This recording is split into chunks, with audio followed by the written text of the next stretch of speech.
जी अब मैं प्रयागराज में रहता हूँ 20 साल से। जी सबसे पहले आपका और अधीक्षक महोदय का बहुत बहुत धन्यवाद, जिन्होंने हम लोगों को इंसान समझा। बाहर की दुनिया से जब भी कोई जेल में आता है तो बाहर की दुनिया से, बाहर के समाज से कट जाता है, जी हीन भावना से देखा जाता है। जी मगर अधीक्षक महोदय ने आपको यहाँ लाके हम लोगों को आज एहसास कराया कि हम लोग भी इसी समाज का एक हिस्सा है। बिल्कुल। इसके लिए बहुत बहुत धन्यवाद। आपसे जानना चाहता था मैं, जी अधर्मी और धार्मिक, इनमें दोनों में फर्क क्या है? धार्मिक किसको कहते हैं और अधर्मी किसको कहते हैं?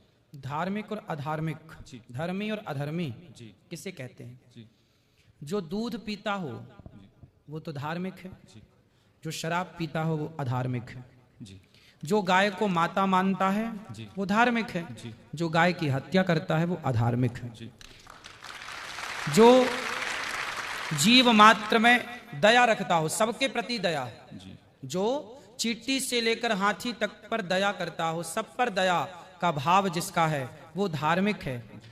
और जो क्रूर है, जो सबको मारना चाहता है, काटना चाहता है, वो अधार्मिक है। जी।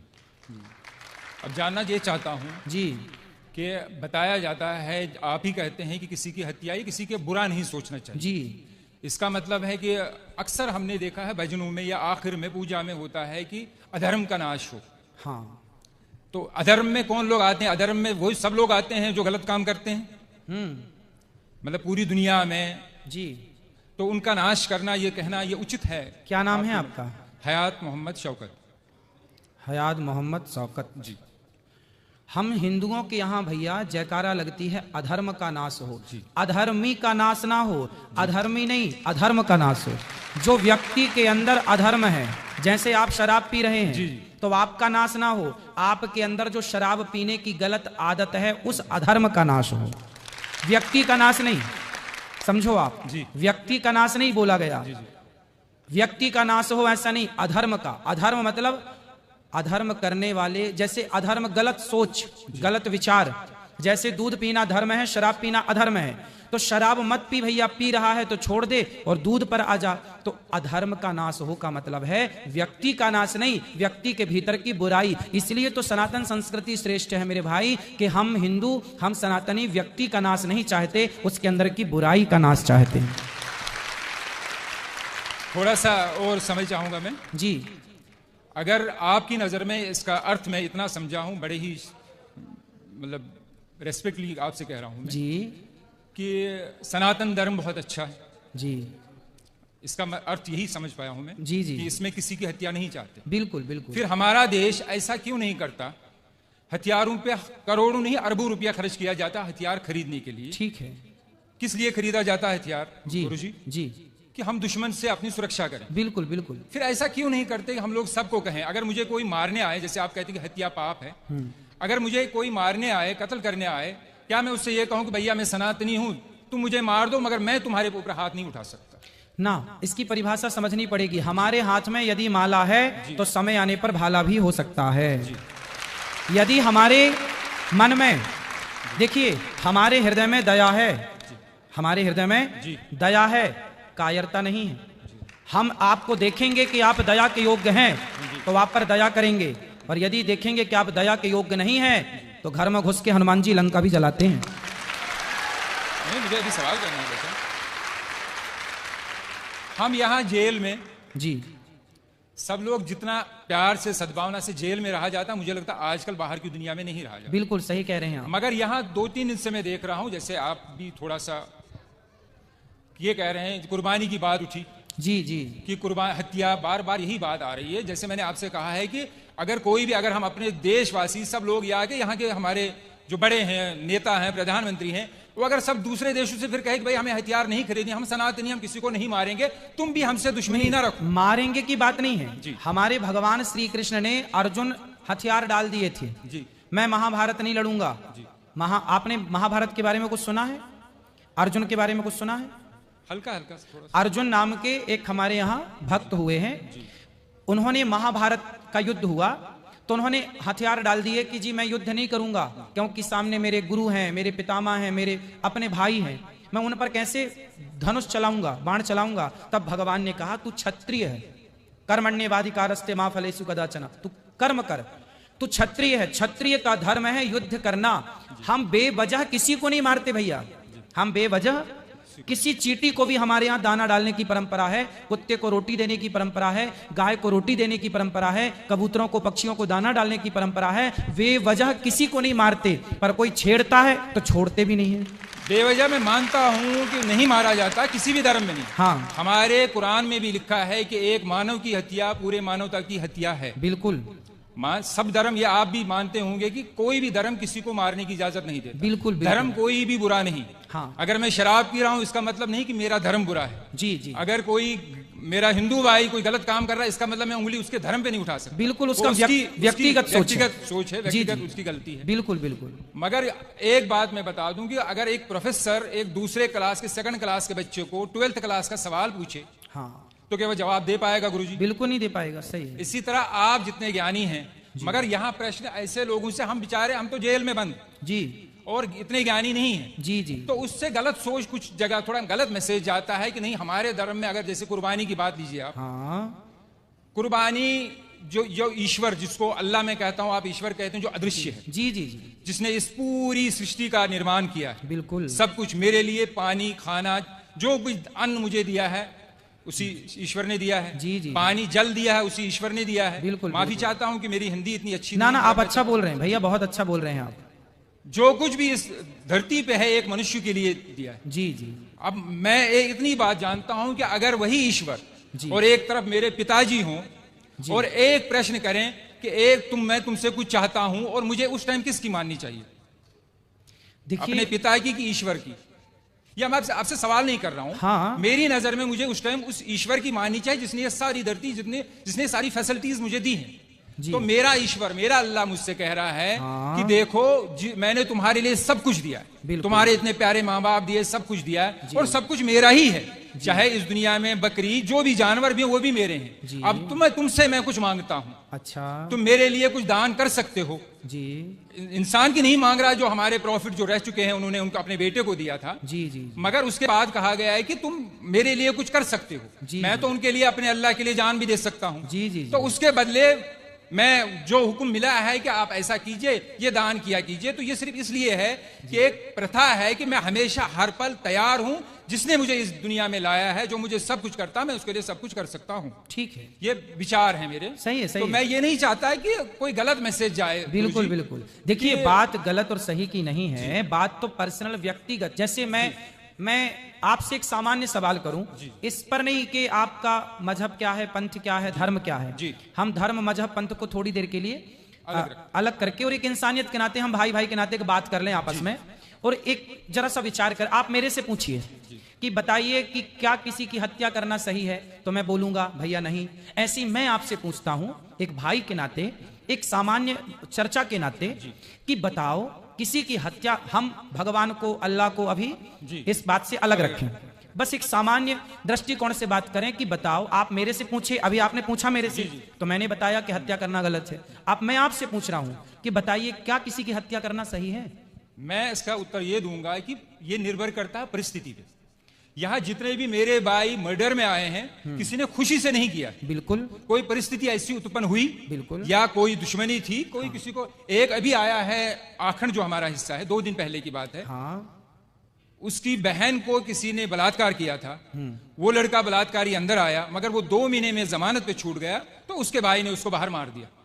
मैं ये नहीं करूंगा कि वो हत्या सही है, करना सही है, मगर परिस्थिति ऐसी होती है। और एक अफसोस की बात है, ये यहाँ में प्रशासन की, कौन से प्रशासन, जो बाहर का कानून व्यवस्था हमारी बिल्कुल, है, बिल्कुल। कि वहां गरीब बेचारा तो मारा जाता है, अमीर पैसा देके निकल जाता है। इस देखो, आपने भी देखा होगा। आपने अभी बताया कि जैसी परिस्थिति में किसी ने मर्डर कर दिया, परिस्थिति में किसी ने गलत किया, तो परिस्थिति में गलत कर दिया, पर यहाँ जितने लोग हैं, मैं आपसे भी पूछूं कि आप यदि किसी का मर्डर करके आए हैं, तो क्या यहाँ से जाने के बाद आप फिर वो गलती करेंगे? नहीं, तो अगर नहीं, अगर परिस्थिति वैसी, मुझे अगर कोई मारने आएगा तो मैं तो मारूंगा। हाँ, लेकिन यूं ही आप तो किसी की चढ़ाई नहीं करेंगे ना। ऐसे तो पागल नहीं है ना कि हम किसी को भी, जैसे कहा बस गया वही तो है कि मजबूरी थी। चींटी को भी पैर मतलब देख के, बिल्कुल बिल्कुल। फिर करोड़ों की कंपनियां ऑल आउट क्यों बेचती है? वो मच्छरों को मारने के लिए दवाई क्यों देती, काकरोच को मारने की दवा क्यों देती? जी, उस पर बैन लगा दे फिर सरकार। जी, क्योंकि वो तो दवाई बेचती है और करोड़ों रुपए कमाती है फिर कंपनी। तो किसानों को अगर यही है सनातन धर्म में कि नहीं मारना चाहिए, हाँ। मैं अपने प्रधानमंत्री से अपील करता हूं, गुजारिश करता हूं कि ऐसी कंपनी को बंद कर दो जो इन जीव जंतु के मारने की दवाई देती है। देखो जितने की जरूरत है, अब जैसे हमारे यहाँ 5 जो छोटे छोटे पाप हैं, जैसे हम झाड़ू लगाते हैं तो बहुत सारे चींटियां मर जाती हैं।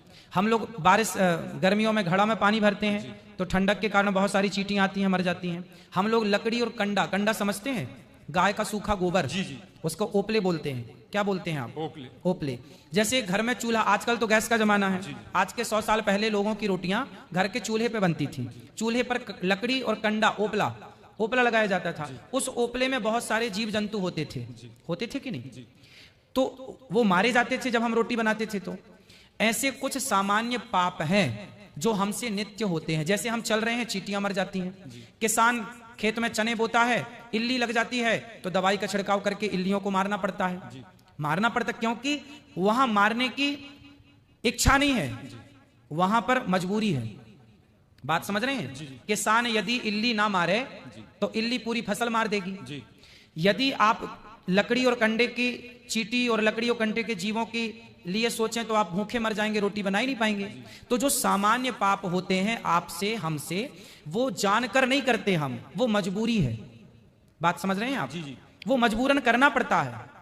हम किसी को यूं ही नहीं मारेंगे, मजबूरन हमें, हमारी सेना बंदूक लिए घूम रही है ना, कि मजबूरन जरूरत पड़ने पर अटैक होगा। उसी तरह से हम जानबूझकर किसी को नहीं मारते, मजबूरी पे मारना पड़ता है इल्ली को, मच्छर को, मक्खी को। उसी तरह मजबूरी है तो इनको मारा गया। हम बेवजह नहीं मारते किसी को। बात ये नहीं है कि आप क्यों मारते हैं, बात ये है कि वे वजह क्यों मारते हैं। बस बात ये है, वे वजह। वही मैं भी कह रहा हूं ना कि ये गलत धारणा है कि हमारे धर्म में शायद किसी को बिला वजह मारा जाता है। जी। ऐसी धारणा बाहर न जाए। हर धर्म, कोई भी धर्म नहीं सिखाता। हाँ, बस बात भाई है। ताली बजा रहे हैं कि आपकी बात पे सही बात है, मगर किसी भी धर्म में, हमारे धर्म में अगर ये, मुझे एक जिसको लाइफ साइकिल कहते हैं, जी, जीवन चक्र, जी, कि ये चीजें हैं। अगर पेड़ काटना भी पाप है, हाँ, मगर रबर, अगर पेड़ ना काटा जाए, रबर ट्री जो होता है, तो गाड़ियों के टायर नहीं बनेंगे। बिल्कुल बिल्कुल, जिस वो आवश्यकता है, जिस गद्दी पे आदमी बैठ, आवश्यकता है, बिल्कुल। तो रीजन है। मगर जब मारा जाएगा, जब वो जानवर काटा जाएगा, तभी उसकी खाल निकलती है, तभी उसको, बहुत से लोगों का जीवन चलता है, जूते चमड़े का कारोबार, ये सब चलता है। तो उसी ऊपर वाले ने दिया है, उसी ने अगर हमें परमिशन दी है कि आप इसको मार के कुर्बानी या खा सकते हैं, तो इसमें मेरी नजर में कोई गलत बात नहीं। ठीक है, आप यदि रीजन दे रहे हैं तो मैं रीजन, मैं आपकी बात को काट नहीं रहा हूँ, साइंटिफिकली एक प्रूफ है। हाँ। गुरुजी आखिरी बात कर रहा हूँ, जी जी जी, कि जो शाकाहारी जानवर होता है, उसके जो टीथ होते हैं, दांत होते हैं, वो सपाट होते हैं जी। और जो मांसाहारी होता है, चाहे वो कुत्ता हो चाहे वो शेर हो, जो मांस खाता है, जी जी, उसके 4 दांत नोकीले होते हैं जी। मगर ऊपर वाले ने मनुष्य को भी 4 नोकीले दांत दिए हैं। रीजन यही है कि अगर सिर्फ दुनिया में, सिर्फ मैं मुसलमानों की बात नहीं कर रहा हूं, अमेरिका में क्रिश्चियन है, जूस हैं, जितने भी धर्म हैं, सब में खाया जाता है। क्या मांस? जी नहीं तो मांस खाया, हर किस्म का मांस खाया जाता है। मांस खाना सही मानते हैं आप? जब परमिशन, जब मुझे मेरे ईश्वर ने, जिसने मुझे जना है, उसने परमिशन दी है, तो तब हाँ, तो मैं कोई बात मानना आपके हिसाब से सही है, पर हम हिंदुओं के हिसाब से, हम देखो मांसाहारी जो कुत्ता होता है ना, जितने भी मांसाहारी जानवर हैं वो जिह्वा से पानी पीते हैं। कुत्ता चाट कर पानी पीता है, शेर चाट कर पानी, बिल्ली चाट कर। लेकिन जो शाकाहारी जानवर हैं, बकरी है, गाय है, ये होंठों से, मुंह से पानी पीते हैं। अब आप बताइए कि आप मुंह से पानी पीते हैं कि जिह्वा से चाट कर पानी पीते हैं?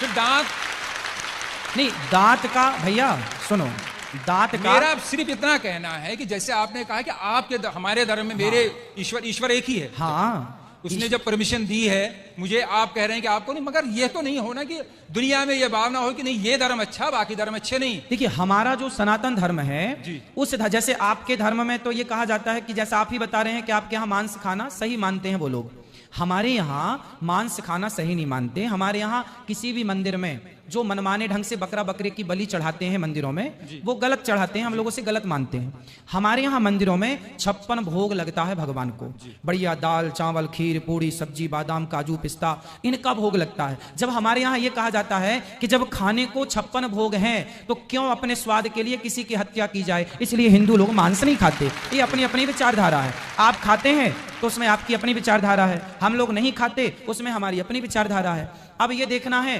कि किसकी विचारधारा श्रेष्ठ है। यदि श्रेष्ठता का निर्णय किया जाएगा तो ये देखा जाएगा, और निर्णय नहीं करना तो अपनी अपनी जगह सब ठीक है। जी यही मैं कह रहा हूं, आखिरी बात। हाँ जैसे आपने कहा कि मैं आपके धर्म को इसलिए बुरा नहीं कह सकता ना कि ये लोग देखो मांस नहीं खाते, तो दूसरा धर्म वाला ये क्यों कहे कि देखो ये मांस खाते इसलिए बुरा है। फिर मेरी नजर में भी बहुत ही निम्रता से मैं आखिरी बार कहता हूं, जैसे मेरी नजर में शंका सवाल उठते हैं हाँ कि ये शायद मुझे पता चला कि शायद आपने जवाब दिया है। जी। हमें बचपन से सिखाया जाता है कि चोरी, मैं सब भाइयों से, कोई मेरे दिल में कोई ऐसी बात नहीं है। नहीं आप बिल्कुल बात करिए भाई की तरह। कोई चोरी 5 पैसे की हो या 5 लाख की चोरी होती है, बचपन से स्कूलों में भी सिखाया। बिल्कुल बिल्कुल बिल्कुल। फिर क्यों एक चीज, भगवान कृष्ण जी के बहुत से गुण होंगे, मगर बार बार ये माखन चोर क्यों कहा जाता? हर बच्चा चोरी करता, इसका मतलब ये नहीं कि मेरा बच्चा बचपने में चीनी चुराता था तो मैं उसको बड़ा होकर उसकी शादी भी होगी मैं उसको कहूँ ए चीनी चोर, अबे चीनी चोर। सुनिए तो क्या है ये तो मेरे दिल में अजीब ना आता नहीं, मैं उत्तर दे दूं आपको। आपने बोला 5 पैसा चुराए या 5 लाख चुराए, पर भगवान कृष्ण हमारे माखन चुराते हैं। माखन ना 5 पैसा है ना 5 लाख, खाने पीने की चोरी नहीं मानी जाती। वही मैं भी कह रहा हूं, मगर फिर और हमारे यहाँ भगवान कृष्ण को ना चित्त चोर कहा गया है। क्या कहा गया है? चित्त चोर। चित्त मतलब हृदय। माखन चोरी का मतलब है मक्खन के जैसा जिसका मन होगा उस मन रूपी माखन की चोरी कर लेते हैं भगवान। मतलब मन में एक सवाल था कि मतलब अजीब सा लगता था कि ऐसा क्यों कहा जाता। आपने उसको स्पष्ट कर दिया। जी। बाकी धन्यवाद। खुश और कोई सवाल हो तो पूछिए। आप अच्छा लग रहा है आपसे बात करके।